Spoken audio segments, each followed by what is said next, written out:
Mesdames et messieurs, chers internautes, bonsoir. Le monde évolue et la société aussi. Une chose qui évolue chaque jour et ce depuis des lustres, c'est la présence des amours passés qui continuent de se conjuguer au présent. Au présent, j'ai dit, parce que certains hommes et femmes restent au contact avec leurs ex. De fil à aiguille, ces ex investissent votre couple et deviennent vos gourous. Alors, vous l'avez compris, chers internautes, cet après-midi, nous allons parler de l'omniprésence des ex dans votre relation amoureuse. Pour en parler, j'ai sur le plateau avec moi le docteur en sociologie Karen Gagné. Bonsoir docteur. Bonsoir Tatiana. Et à Belle Lurette. Vraiment. Également sur le plateau avec nous, il n'est plus à présenter, c'est le métaphysicien plasticien Raimi Amoussa. Bonjour. Bonjour Tatiana. Alors, chers internautes, nous sommes là pendant quelques minutes. Alors, docteur, vous allez garder la parole. Dites-nous, comment est-ce que vous pouvez définir un ex ou une ex? Merci bien Tatiana. Je suis heureuse de me retrouver à nouveau sur ce plateau. Bonsoir au maître de passage. Je dirais simplement, on appelle un ex ou une ex, quelqu'un avec qui vous avez entretenu des relations. Ça peut être copinage, fiançailles, concubinage ou mariage religieusement reconnu ou légalement reconnu, mais avec qui vous ne menez plus une vie ensemble, vous ne partagez plus d'intimité ensemble. Donc, cette personne avec qui vous aviez été par le passé et avec qui vous n'êtes plus aujourd'hui dans le présent, parce que vous êtes peut-être allé vers d'autres horizons, parce que vous avez trouvé peut-être mieux, ou parce que vos ondes ne vont plus ensemble et vous vous êtes séparés. Cette personne, dès cet instant où il y a la séparation de corps, il y a la séparation physique en matière d'échange, de contact. Mais le plus important en matière de sexualité, d'intimité, cette personne-là, oui, on peut l'appeler un ex ou une ex. Alors, je vais me retourner vers M. Raimi. Pourquoi dit-on souvent que les ex appartiennent à un passé aussi lointain que proche? Merci Tatiana. Permettez avant toute chose que nous redéfinissons aussi la notion d'ex par rapport à la métaphysique. Aidez-moi, quand je vais finir, à me relancer alors par rapport à votre question. D'accord. L'homme a 4 foyers de liaison, d'alliance, d'osmose. La tête, à travers le mental et le cerveau, le cœur, les émotions, l'estomac, l'alimentation, et maintenant le sexe. Toute alliance prend en compte ces 4 foyers. Il peut y avoir des alliances au niveau rien que mental, alors qu'il n'y a pas l'alliance au niveau sexuel, ni au niveau du cœur, c'est-à-dire des émotions. La même chose, il peut y avoir alliance magique, diabolique, par l'alimentation ou par l'envoûtement. C'est pour vous dire que, avant de répondre à votre question, si on ne définissait pas, vous verrez que les vraies alliances, c'est que l'osmose a lieu dans les 4 parties-là. Cerveau, cœur, estomac, sexe. Alors, revenons à la question. Pourquoi dit-on souvent que les ex appartiennent à la fois à un passé lointain mais aussi proche? Merci Tatiana. Ça s'explique surtout du fait que ce n'est pas parce que 2 choses physiquement se sont éloignées l'une de l'autre que tout est terminé. Les liaisons mentales souvent sont difficiles à séparer. Les liaisons émotionnelles liées au cœur sont difficiles à séparer. La plupart du temps, les liaisons alimentaires et sexuelles sont les plus rapides à séparer parce que lorsque vous avez des relations sexuelles avec une femme, si jamais une autre femme donne plus de goût à l'homme, il y a déjà séparation. Au niveau alimentaire, si vous n'avez pas utilisé le monde occulte, si une autre femme sait bien s'occuper du ventre de l'homme, il y a déjà séparation. Mais les séparations les plus difficiles ont lieu au niveau mental et au niveau du cœur. Alors, docteur, là, vous êtes quand même une femme. Hein? Qu'est-ce qui peut pousser un ex à refaire surface, que ce soit un homme ou que ce soit une femme? Merci bien, Tatiana. Que ce soit un homme ou que ce soit une femme, revoir un ex revenir dépend de plusieurs raisons. Soit c'est que l'ex en question est parti sur un coup de tête. Parce que le retour dépend des raisons de départ. Ouais. Ça dépend de ce qui a été la source de divergence au point d'amener la séparation de cœur, la séparation mentale ou la séparation sexuelle. Et parfois, on assiste au fait où on retrouve, que ce soit l'homme ou la femme, dans une position de regret où on se dit c'était sous un coup de colère qu'on s'est séparés, c'était sous un coup de tête. Et ayant pris de recul, on voit que cette situation ne mérite pas la séparation, ne mérite pas qu'on divorce. Ou soit c'est que l'homme ou la femme a fait le tour, c'est-à-dire a trouvé peut-être une autre compagne ou un autre compagnon, et s'est mis avec. Et avec le temps, peut-être 1 mois, 2 mois, on s'est dit, bon, là où j'étais était meilleur que là où je suis aujourd'hui, ou celle avec qui j'étais arrivée à me satisfaire beaucoup plus que la personne avec qui je me retrouve aujourd'hui. Donc on se dit, c'est comme... on dit, si vous ne pouvez pas aller de l'avant, vous pouvez revenir en arrière. Donc, dès cet instant, dans cette logique-là, vous allez observer des ex qui reviennent en arrière. Mais attention, il y en a qui reviennent juste pas plus vengeance, pas méchanceté, qui décident de revenir dans votre vie, peut-être parce que vous leur avez fait du mal, ou peut-être parce que ce n'était pas eux qui ont décidé de la fin de la relation, et que vous êtes partis, et cette personne vous voit heureuse de l'autre côté, se dit, attends, moi je n'ai pas le sourire, donc tant que je ne l'ai pas, je ne lui donne pas la paix. Et dès cet instant, le loup se déguise en agneau, que ce soit l'homme ou la femme, et revient les mains, la tête entre les jambes comme un chien, et revient vers vous, vous fait le bon salamalek qu'il faut, et si vous vous laissez avoir, c'est en ce moment qu'il tape bien fort et il repart. Alors justement, tout à l'heure, M. Raimi, il y a la sociologue qui a évoqué le fait que l'ex peut décider de revenir. Alors, mais en métaphysique, est-ce que lorsque vous mettez un terme à une relation et que l'ex décide de revenir, est-ce que cela peut avoir un impact dans la nouvelle relation? Même si l'ex dit revenir rien que pour une simple amitié. Merci Tatiana. D'emblée, on dit chez nous dans la métaphysique taoïenne que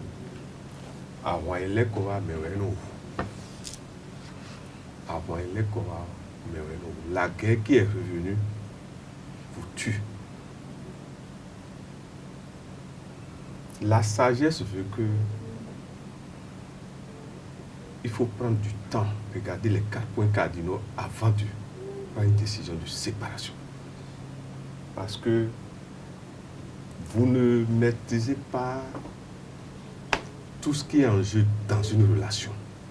Pourquoi 2 personnes sont ensemble, ça peut, et souvent c'est dû à ce que nous appelons les dettes karmiques. Et vous décidez de couper ça. 2 personnes ne se rencontrent jamais au hasard, ma soeur Tatiana, jamais. Nous sommes tous dans les contacts que nous avons en train de nous purifier à travers nos dettes karmiques, à travers ce qu'il nous faut pour évoluer. Il y en a qui rentrent dans notre vie pour nous faire souffrir de ce que nous avons fait souffrir aux autres dans le passé. Okay. Il y en a qui rentrent dans notre vie pour nous rendre heureux, pour nous rendre cadeau de ce que nous appelons le karma positif. Nos enfants même ne sont pas dans notre vie pour rien. Chacun joue un rôle, soit de paiement de la dette négative ou du cadeau, c'est-à-dire le solde en banque. C'est pour vous dire quoi? Toute séparation violente, lorsqu'elle revient, n'acceptez pas cela. Parce que les meilleures séparations doivent être faites dans le dialogue. Mais justement, quand une séparation se fait dans le dialogue, on constate que les deux qui se sont séparés, chacun a eu le temps de former un foyer de l'autre côté. Et quand l'ex revient dans la vie de celui-là ou de celle-là, cet ex devient omniprésent. Il est là, il devient à la limite, comment dire, le conseiller. Alors, à ce niveau-là, vous qui êtes une femme, hein, généralement, on sait que c'est les femmes qui prennent souvent ça avec un peu plus de pincettes. Les hommes, c'est un peu du genre, je m'en fous. Vous qui êtes une femme, et en plus de ça, une sociologue, comment est-ce que vous faites? Merci bien. Vous savez, un ex ne peut pas revenir et être votre conseiller conjugal. Pourtant, ça existe. Oui, ça existe pour ceux qui l'acceptent. Mais la norme voudrait que s'il y a eu séparation, c'est qu'il y a séparation. Il ne peut pas avoir de semblant de séparation. On ne peut pas aimer à moitié. Soit vous aimez, soit vous n'aimez pas. Et moi, je dis souvent une chose. Tu ne peux pas être ami avec un ex ou une ex. Parce que l'ex te connaît, te maîtrise, connaît tes points forts, tes points faibles du moment où vous êtes restés ensemble. Le temps de glisser de l'amitié, de conseiller, à t'amener à quitter ton mari pour revenir vers lui, ou à tomber dans le péché, ou l'adultère comme on l'appelle souvent, c'est vite fait, c'est très rapide. Et c'est en ça que je dis souvent, pour les hommes, ce n'est rien. On se dit, ok, c'est moi, je mène le jeu, donc je tape du poing, je fais une, deux fois, et puis je la largue à nouveau. Mais parfois, pour certains, ça devient un piège. Peut-être que la femme est revenue avec des dispositions spirituelles, et dès qu'ils s'en vont, c'est qu'ils sont partis dans un préalable où ils oublient même leur foyer. Et le temps de se réveiller, c'est un peu tard, sauf s'ils ont une femme vraiment courageuse, forte, qui prie, qui pleure vers Dieu pour avoir satisfaction. Mais moi, je dirais tout simplement que, vous savez, quand vous dites un habit est plus petit que vous, on le range dans l'armoire. Mais vous ne pouvez plus reporter cet habit. Alors pourquoi sortir cet habit et le mettre sur la table à chaque fois et regarder? Le plus simple, c'est de reproduire une autre tenue, peut-être du même modèle, mais avec un nouveau tissu qui est à votre taille, à votre mesure. On le dit souvent, enfant, c'est la chaussure, la pointure que tu as, c'est cette chaussure que tu portes. Du moment où la chaussure t'a déjà serré et que tu l'as déposée, on en fait don aux gens. Tu donnes à plus jeune que toi qui a ta pointure ou qui a quelque chose qui va de pair avec toi. Mais tu ne peux pas, toi, Tatiana, par exemple, porter une chaussure gâtée et venir faire une émission ici. C'est pas possible.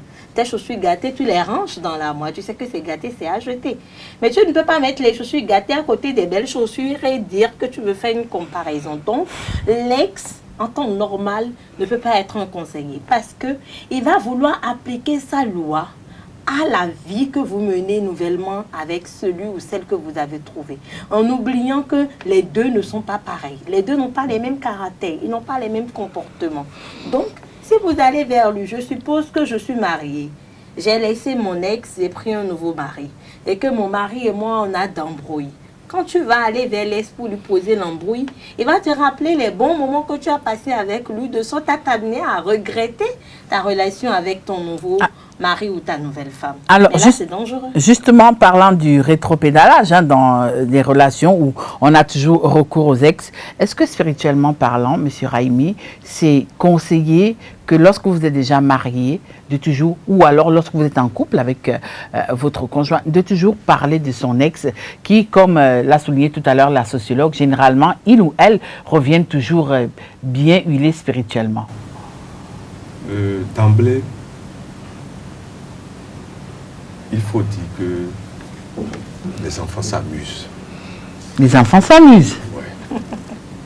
On dit en minant des lieux les blés. Et notre Seigneur Jésus-Christ nous a dit, pardonne-leur car ils ne savent pas ce qu'ils font. Dès l'instant où deux familles se sont réunies pour faire des reconnaissances, chacun des membres du partenariat sont coincés.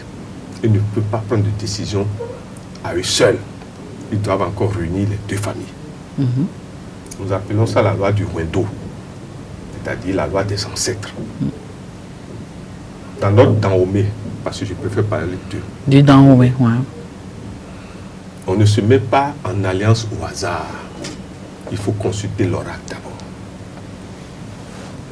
Les préliminaires, allez, il y a un temps que vous devez vous observer. Les parents vont observer celui ou celle que vous avez choisi. Il y a la dot. On peut refuser ou on peut accepter. Mais lorsque tous les codes familiales, c'est-à-dire des deux familles, sont respectés et que vous vous êtes mis ensemble, vous n'avez pas le droit, l'un n'a pas le droit de se séparer de l'autre sans que les deux familles encore se retrouvent. C'est d'abord la base de ça. Maintenant, vous vous êtes mis en couple, vous avez peut-être eu des enfants, ou vous n'avez même pas encore d'enfants, mais dès l'instant où les bases religieuses, coutumières ont été respectées avant votre alliance, un est que vous acceptez qui rentre dans votre vie, vous êtes en train de contacter un karma dangereux. Si c'est une femme, vous êtes en train de programmer la mort de votre mari. Et si c'est un homme, vous êtes en train de programmer la mort de votre femme. Oui, mais pourquoi est-ce que généralement, il y en a qui disent que spirituellement, lorsque vous parlez de vos ex, c'est une façon... lorsque vous parlez de vos ex, alors que même que vous êtes déjà dans une nouvelle relation, c'est une façon de parler à chaque fois de votre richesse, c'est parler de la richesse de votre patrimoine de la vie. Non, attendez. Il parle de l'ex à qui, s'il vous plaît, Tatiana? Étant, on dit, votre partenaire? Oui, généralement. Il y a certaines personnes qui estiment que, spirituellement parlant, est-ce que c'est vrai que lorsque vous continuez à chaque fois de parler de vos ex ou de ton ex dans une nouvelle relation, cela fait partie de la richesse de chacun des partenaires? Non, s'il vous plaît. Il ne faut pas accepter que l'extérieur vous rend malade. Comment ça? Vous estimez qu'on veut copier l'Occident, c'est ça? Non, je dis l'extérieur. Tout ce qui est extérieur, qui vous perturbe, c'est que vous n'êtes pas un garçon, vous êtes un garçonnet. Vous n'êtes pas une dame, vous êtes une fillette. Dès l'instant où vous êtes dans une nouvelle relation, régulièrement consacrée, excusez-moi, vous n'avez plus le droit de parler de vos ex. C'est un crime. Contre qui? Contre votre partenaire. Et ça veut dire que vous êtes mauvais vous-même. Parce que cela suppose que vous ne maîtrisez pas vos passions ni vos vices et que vous êtes vicieux et passionnel. On tue par couteau, mais on peut tuer aussi par rappel du passé. Dès que vous êtes dans une nouvelle relation, il faut effacer le passé. D'abord, vous allez remarquer que les femmes ou l'homme qui font ça, d'habitude n'ont pas d'indépendance financière. Et la Bible dit, celui ou celle qui regarde derrière sera effacé. Alors que vous êtes en train de filer un parfait amour, hein, Madame la sociologue, qu'est-ce qui peut justifier que comme ça, tout de go, subitement, les uns et les autres commencent par avoir la nostalgie des ex? Parce que c'est très courant. La nostalgie des ex, si ça arrive, je dirais que ça voudra dire que la nouvelle relation n'existe pas encore. Elle n'est pas prête d'exister. Vous avez fait du semblant entre vous-même. Parce que moi, je dis, quand on ferme une porte, soit la porte est fermée, soit elle est ouverte. Mais elle ne peut pas être introuverte. Donc, vous faites partie de cette catégorie de personnes qui ferment la porte entièrement. Oui, si on veut fermer une porte, on la ferme. Parce que si elle reste entrouverte là, à n'importe quel moment, le voleur peut s'incruster. En ce moment, vous n'aurez pas eu assez de temps pour prendre les dispositions pour mettre dehors ce voleur-là. Et le voleur pourra prendre tout ce qu'il veut partir. C'est vous qui allez pleurer plus tard. Donc, avoir la nostalgie d'un ex, c'est de la sorcellerie, j'appelle ça. Non, excusez-moi les expressions que j'utilise. Certainement, le métaphysicien va mieux nous expliquer ça tout à l'heure. C'est moi mon point de vue. Oui. Vous êtes un sorcier si vous êtes avec un nouveau monsieur ou une nouvelle femme et que vous pensiez que vous avez la nostalgie de votre ex. Parce que quand on parle d'ex, c'est que résolument, c'est un portail qui est fermé. Ça veut dire que dans votre cœur, il n'y a plus de place pour cette personne-là. Mais s'il arrive que vous pensiez encore à cette personne, ça veut dire que soit vous avez échoué quelque part, ou bien la nouvelle personne que vous avez croisée, le sentiment n'y était pas réellement. Vous avez pris ça peut-être comme un lot de consolation temporaire. Parce que si vous aimez réellement, moi je dis souvent une chose, on ne peut pas aimer deux personnes à la fois. Quand il s'agit de sentiment, l'amour. Pas l'amour qu'on a pour nos enfants, ni pour nos parents, mais le sentiment de vivre à deux. On ne peut pas aimer deux personnes au même moment. Impossible. Impossible. Il y a du bluff quelque part. Donc, s'il arrive que je m'assieds et que j'ai de la nostalgie, ça veut dire que mon partenaire a failli quelque part et que moi-même j'ai failli quelque part. Parce qu'en me remettant dans une nouvelle relation, je suis à même de dire à mon nouveau partenaire mes attentes, lui également ses attentes. Et c'est en se donnant l'un à l'autre qu'on arrive à s'en sortir. S'il y a nostalgie, ça veut dire que et le conjoint ou la conjointe n'a pas su combler un vide laissé par l'ex. Si par exemple, la femme s'avait bien préparée, qui a eu rupture et qui s'est réunie avec une autre femme qui n'arrive pas à cuisiner, c'est normal qu'il pense à une femme. Et là, ce qui a défaillance, c'est à la femme de corriger le tir le plus tôt possible. Sinon, c'est qu'il y a une ouverture pour que le mal s'incruste en tout. Tout à l'heure, elle a un peu glissé sur le plan de la sorcellerie. Alors, dites-nous un peu, vous, en tant que métaphysicien, est-ce qu'il est conseillé d'avoir de la nostalgie par rapport à ses ex? Et si cette nostalgie-là s'imposait depuis le monde invisible, comment est-ce qu'on peut gérer cette situation, M. Raimi? D'abord, d'emblée, Oui. Il y a plusieurs types d'amour. Ouais. Il y a des amours dont les bases sont de l'envoûtement et de l'hypnose. Et la plupart du temps, ces amours, ce type d'amour sont alimentés à travers la nourriture ou à travers ce que nous appelons la remise des témoins de la femme ou de l'homme à des entités diaboliques, cycliquement régénérées, alimentées pour vous perturber et pour vous rendre, vous faire demeurer en état d'esclavage. Parce qu'il y a la notion d'esclavage aussi en amour. Il y a des amours qui ne sont pas naturels. Et c'est souvent dans ce type d'amour où soit on rentre dans la relation uniquement à cause du côté financier. Au départ, il n'y a même pas eu de sincérité du cœur. Que pareille chose arrive. D'accord. Mais le vrai amour, vous verrez, ne tient pas compte de l'aspect matériel de la vie. Alors, que ce soit le vrai ou le faux amour, hein, est-ce qu'il peut arriver que la nostalgie revienne subitement? Et cette nostalgie-là, est-ce qu'elle peut être déclenchée à partir du monde invisible si jamais les deux entités ont eu quand même à poser certaines bases? C'est ce que je vous dis.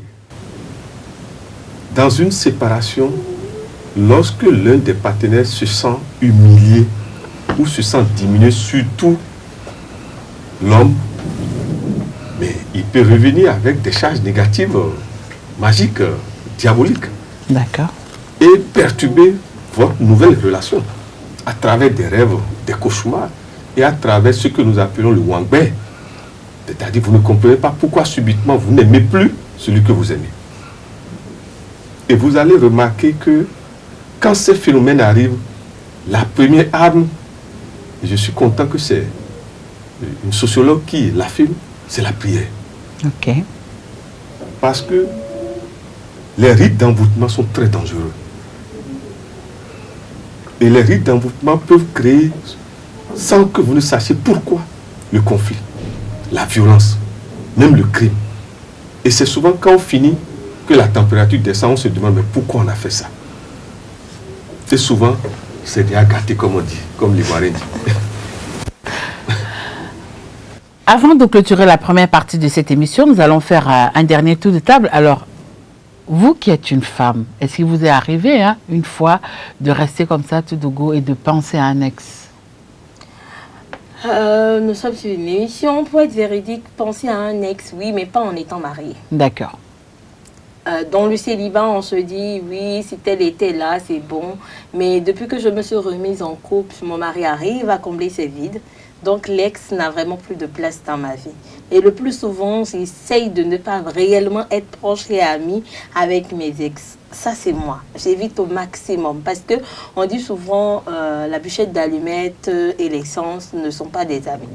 Donc, en matière d'ex, non, non, non et non. On ne peut pas avoir un homme dans sa vie et penser à l'ex. Mais si vous êtes de go célibataire et vide et que vous êtes à la recherche de quelqu'un pour vous combler, pendant ce temps, ce laps de temps-là, oui, il arrive qu'on fasse le tour pour dire où est-ce que j'ai échoué, où est-ce que j'ai eu tort, à quel moment et pourquoi il est parti. Est-ce que je suis coupable? Et on essaie de faire cette remise en cause là pour pouvoir savoir comment on affronte le prochain en face de qui on se retrouvera. Mais honnêtement, en tant que femme, du moment où je suis, depuis que je suis sous le toit de mon mari, je ne pense pas à Des dans ma vie. Non. Le métaphysicien, je vous pose la même question. Vous êtes d'abord un homme avant d'être un métaphysicien. Oui, ce que vous dites est vrai, mais remarquez que celui qui a trop les connaissances de l'univers, qui a trop étudié les connaissances de l'univers, a plus peur de lui-même que les autres. A plus peur de lui-même que les autres, parce qu'il connaît le tranchant du Seigneur dans des moments où on commet des fautes. Lorsque moi, je dis je ne veux plus, cela veut dire que j'ai mis tout mon temps pour dire je ne veux plus. Et remarquez que c'est toujours pas le cesse qu'on vous détruit le plus. Ça veut dire quoi? Lorsque vous êtes dans une vraie relation, une nouvelle relation, si vous ne voulez pas détruire cette relation, évitez que votre S vous fasse à manger et évitez d'aller encore au cesse avec votre S. Voilà, chers amis internautes, chers téléspectateurs, c'est la fin de la première partie de l'émission de ce samedi. Gardez votre position d'écoute. Nous nous retrouvons le samedi prochain pour la deuxième partie.